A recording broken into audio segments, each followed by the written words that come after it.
It's really an honor, and I just want to bring words. I heard everything that has need to be said has been said, and I know how things need to be done, but when it comes to this election on November 6th, I just think there has to be a new awakening.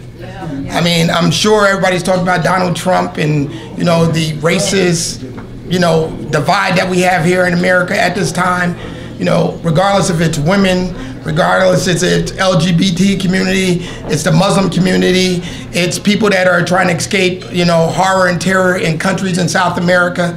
We know how important November 6th is. And the one thing that I will say is that the best thing I've seen on social media is vote as if your life depended on it. And I think that is so important that you do this. I mean, it makes so much sense. And I thank Jeffrey and the many people from the NAACPs, I'm sure, across the country that are hosting luncheons during this month.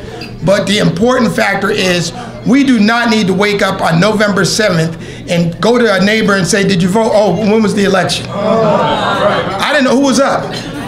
I didn't like him. 10 points means nothing. Hillary Clinton, she's up 10 points. You remember that? And everybody got comfortable and stayed home. So the energy that we need to bring is the energy of our ancestors. So you think about the people who died, who were beaten, who right here in Passaic County, as the chairman said, were fire hosed down and dogs were sicked on them for the right to vote. And we stay home and not vote. And then we have people who are not registered to vote. You think about the energy that's been put in even by our hip hop stars and everybody else.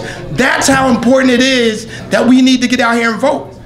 I mean, it is really a life or death situation for so many people.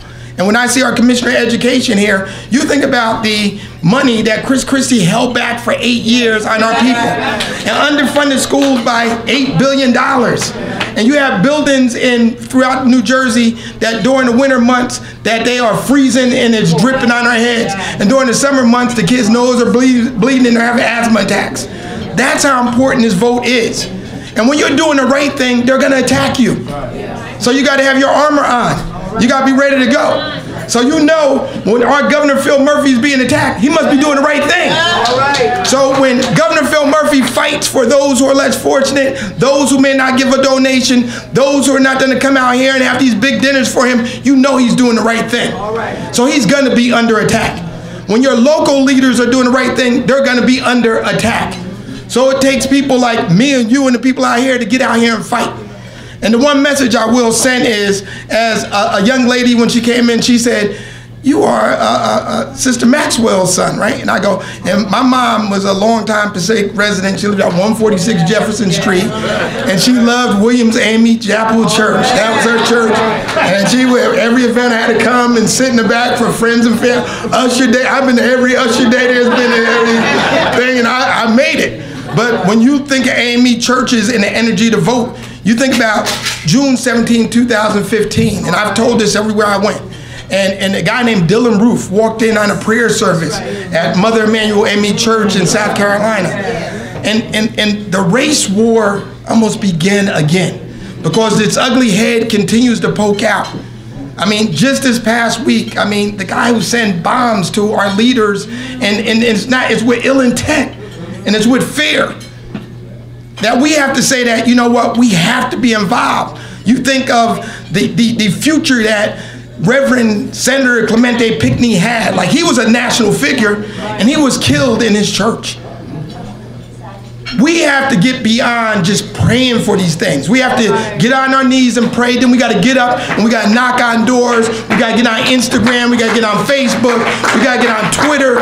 We have to touch hands in the coffee shop. We have to make sure our kids are talking about voting. When we go to vote, make sure your grandkids and your kids walk in that booth with you and watch you vote, so they understand the importance of this vote.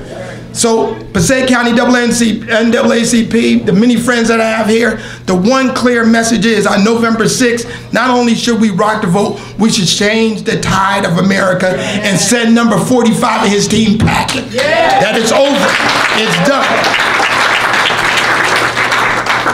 For him to insult us and stand up and say that, you know, a divided America, you're going to blame CNN and everybody else, it's an insult to anybody who's intelligent.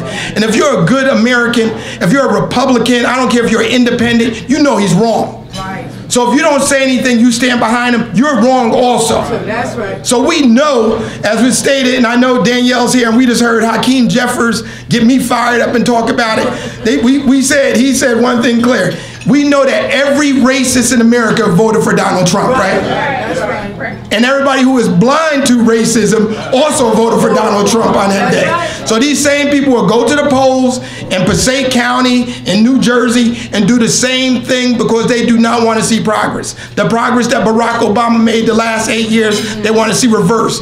Be it health care, be it education, you name it. They want to switch everything around. So we have to make sure that we are clear with this message. November 6th, vote as if your life depends on it. God bless you. Have a good afternoon.